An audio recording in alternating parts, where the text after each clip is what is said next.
Bienvenue dans notre nouvelle semaine d'Info été. Cette semaine, nous allons parler de la prise de conscience écologique dans notre région. Prise de conscience qui passe notamment par le fait qu'on se rend compte qu'on pollue beaucoup, qu'il y a beaucoup de déchets et des déchets de toutes sortes de nature. Aujourd'hui, nous sommes au centre de Bienne et nous allons parler d'un déchet très particulier. Il s'agit du radium. Et pour en parler, j'ai le plaisir d'être avec Robert Geisch. Vous êtes physicien, vous êtes le directeur de Stop Radium. Vous travaillez beaucoup pour l'OFSP pour essayer de décontaminer des endroits comme celui-ci, un appartement qui se trouvait dans cette maison à Bienne, pour essayer d'éliminer ces traces de radium. Est-ce qu'il reste encore beaucoup d'endroits comme ça à décontaminer? Officiellement, il en reste quelques dizaines, je pense. Mais si on cherche bien, on doit pouvoir trouver beaucoup d'adresses. Car comme ici, c'est des gens qui travaillent à domicile, donc de manière anonyme, qui posaient le radium le soir ou je ne sais pas trop quoi. C'est des gens, c'est très difficile de retrouver traces de leur activité. Parce qu'on parle d'il y a 50, 70 ans en arrière, même plus. Et puis, donc, les adresses qu'on a découvertes jusqu'à maintenant, c'est un peu la pointe de l'iceberg. Alors, je vous propose qu'on parte à la chasse au radium, cette substance radioactive découverte par Marie Curie et qui a été très utile dans bien des domaines, mais qui est également nocive. Nous allons chasser le radium après les infos du jour. La moule Quokka tapisse le fond du lac de Bienne et l'Aar. Le canton de Berne lance une nouvelle campagne de sensibilisation et met sur pied une station de lavage de bateaux pour empêcher sa prolifération dans d'autres lacs. Le Real Madrid donne un camp d'entraînement d'été aux footballeuses et footballeurs de la région, un rêve pour les fans. Pas besoin de chercher longtemps dans le lac de Bienne ou dans l'Aar pour trouver des moules Quokka. À Ipsar par exemple, le lit de la rivière en est couvert. Le canton de Berne a communiqué la présence de cette moule invasive dans le lac de Bienne en 2020. 2 ans plus tard, elle a complètement colonisé les lieux.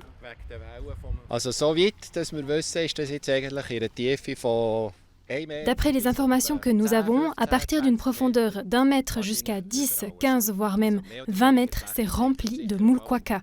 En tout cas sur toutes les surfaces dures et même sur certaines surfaces tendres. Le problème, c'est qu'elles prennent toute la place. Elles occupent tellement de surface dans le lac qu'il n'y a pratiquement plus de place pour les autres formes de vie.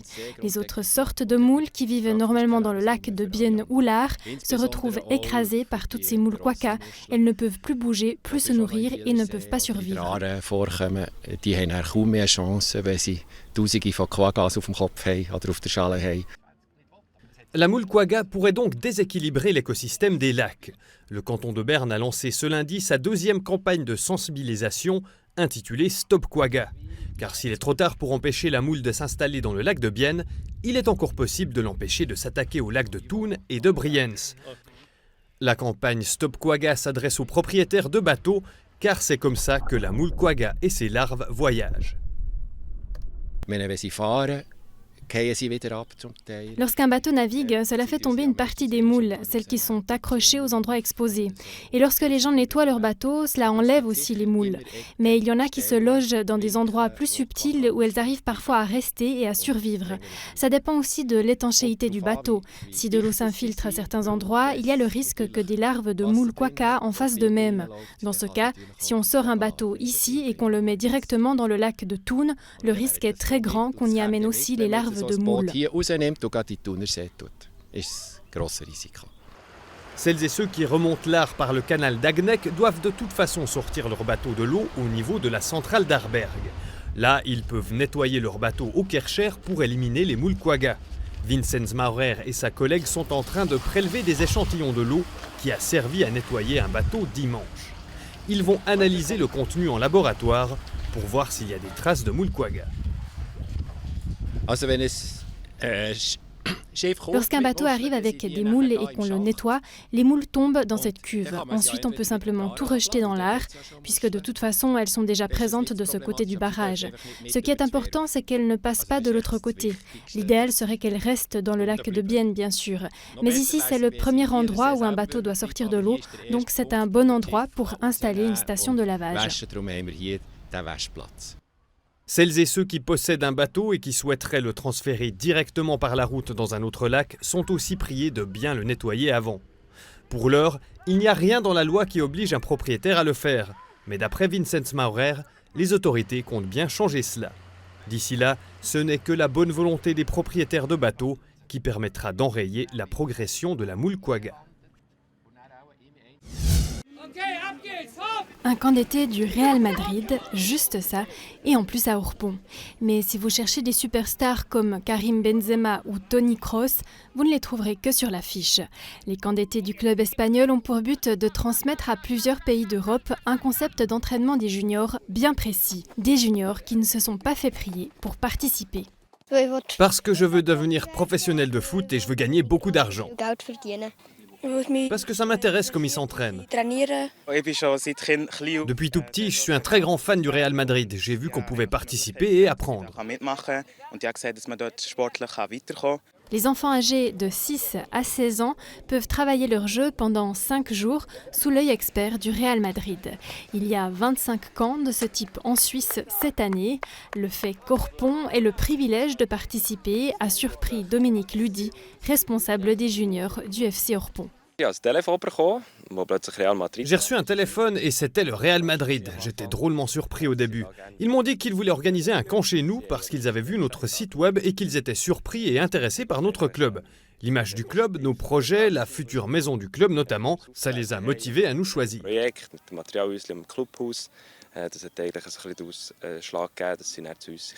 Le directeur du camp, Peter Brosi, veille à ce que les enfants puissent réellement améliorer leurs performances sportives.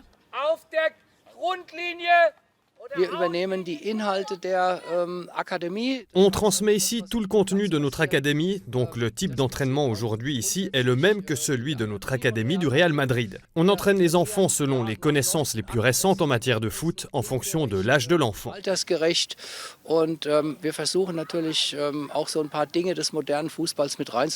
Pour les quelques 50 jeunes footballeurs et footballeuses, cette semaine ne se résume pas seulement à un entraînement. 1 à 2 jeunes talents pourront se qualifier pour la sélection suisse. Début octobre, ils pourraient même avoir la possibilité de gagner un week-end à Madrid et de pouvoir jouer sur la même pelouse que leurs idoles. Direction les écoles maintenant. Alors oui, on est encore en vacances, mais l'année scolaire 2022-2023 débute dans 3 semaines et pourtant il manque des profs. 70 postes sont à repourvoir dans le canton de Berne, 35 à durée indéterminée et 35 à durée déterminée. C'est ce que communique la direction de l'instruction publique aujourd'hui. La situation est donc tendue, compte tenu des effectifs encore manquants, alors que la rentrée scolaire se rapproche à grands pas.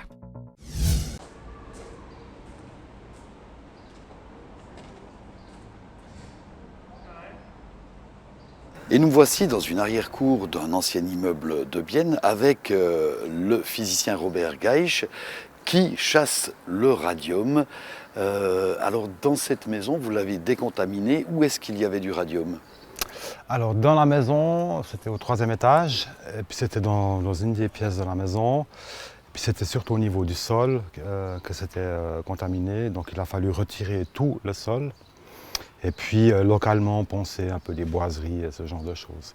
Puis ensuite, il y a eu le jardin à décontaminer parce qu'apparemment la personne faisait, comme tout le monde, de la lessive. Puis exactement sous les cordes à linge, on pouvait mesurer avec mon appareil des contaminations. Donc il a fallu retirer une bonne partie de la terre ici. Et puis ensuite ça a été remis en état et voilà.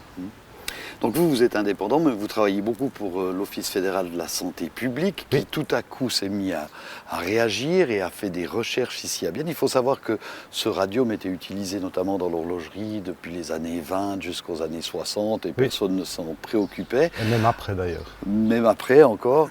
Et donc, est-ce que le radium qui traîne encore par-ci par-là, est-ce qu'il est vraiment encore dangereux ? Le radium en soi, il est dangereux parce qu'il a une demi-durée de vie de 1600 ans. Donc ça veut dire que ce n'est pas le temps qui va effacer ses traces.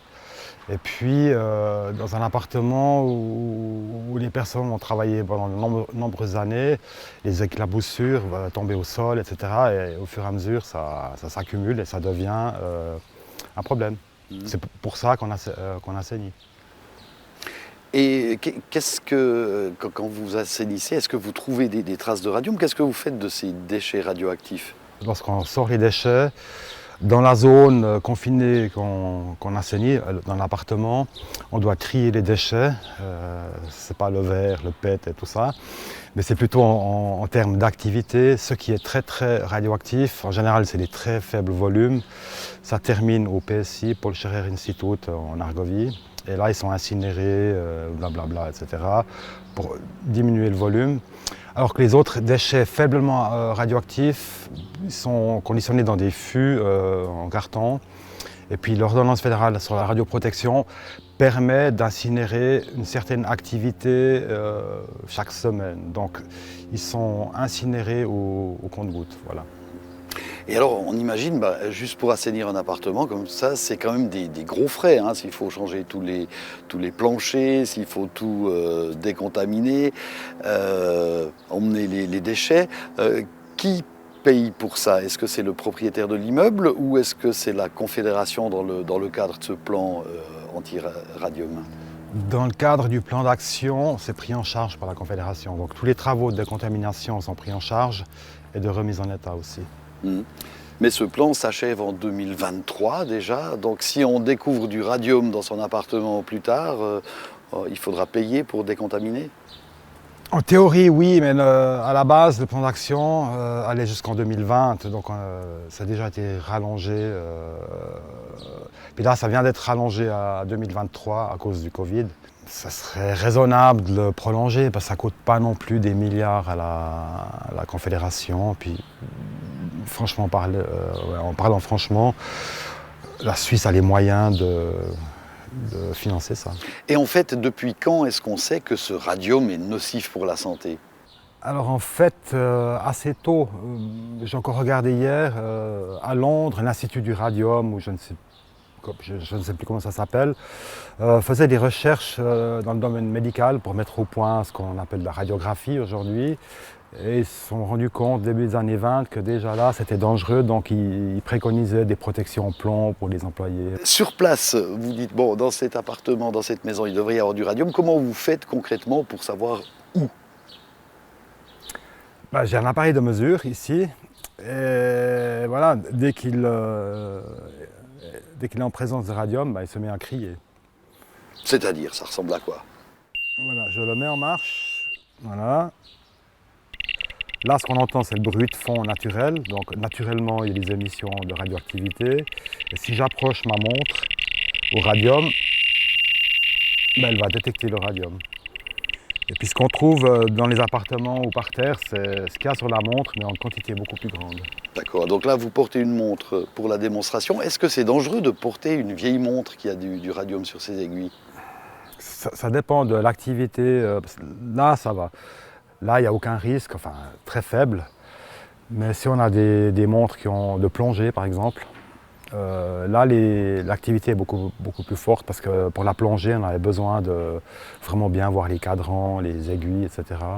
Donc certaines montres, ce serait conseillé d'enlever le soir.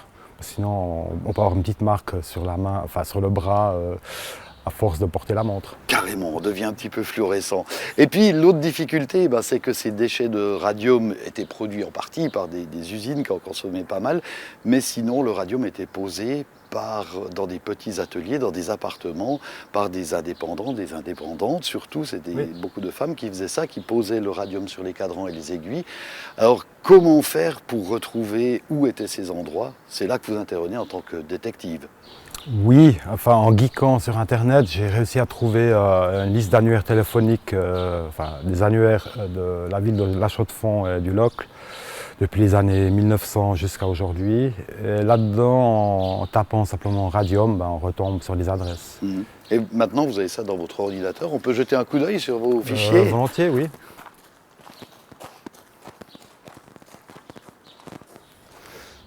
Alors ici, j'ai un annuaire téléphonique de 1924 et si je tape le mot-clé radium, Je tombe sur une certaine Yolande qui habite à Charlimbert 112. Voilà, donc si on continue, on trouve des centaines d'adresses. Donc à ce titre, j'en ai fourni à peu près 150 à l'OFSP. Et ils ont rajouté cette liste d'adresses à leur base de données actuelle. Mais si on cherche encore, on peut en trouver même dans ces annuaires. Et en tant que particulier, si on s'inquiète, si on voudrait savoir si dans notre appartement, si on habite dans une vieille maison, il y a eu du radium, qu'est-ce qu'on peut faire? Il ne faut pas non plus être alarmiste, parce que ce n'est pas tous les appartements où il y avait des poseurs radium. Mais la plupart des appartements de nos jours ont été rénovés. Donc s'ils ont été rénovés entre 1960, le moment où on a arrêté le radium, et aujourd'hui, il y a de fortes chances qu'on mesure juste des traces, mais qui ne sont pas dangereuses. Mais en cas de doute, il faut soit m'appeler ou appeler l'OFSP, mais j'ai pas envie de créer un vent de panique sur Bienne. Oui, c'est un petit peu ça le problème. Quand l'opération a démarré ici, tout à coup, on avait l'impression qu'il y avait du radium partout, que Bienne était une cité radioactive. Il faut faire attention, on n'est pas dans justement, je me souviens une situation catastrophe. À cette époque-là, j'ai reçu des dizaines de téléphones. Les gens voulaient absolument que je vienne tout de suite mesurer, machin, etc. Non, mais je ne voudrais pas créer de climat de panique, mais c'est sûr, il reste des adresses. Robert Gaich, merci beaucoup pour ces explications et bonne suite de chasse aux résidus de radium. Merci. Voilà, c'est la fin de notre Info Été pour aujourd'hui. Demain, nous restons dans les déchets. Ils seront cette fois industriels. Nous irons du côté du marais de Mâche à Bienne. Au revoir.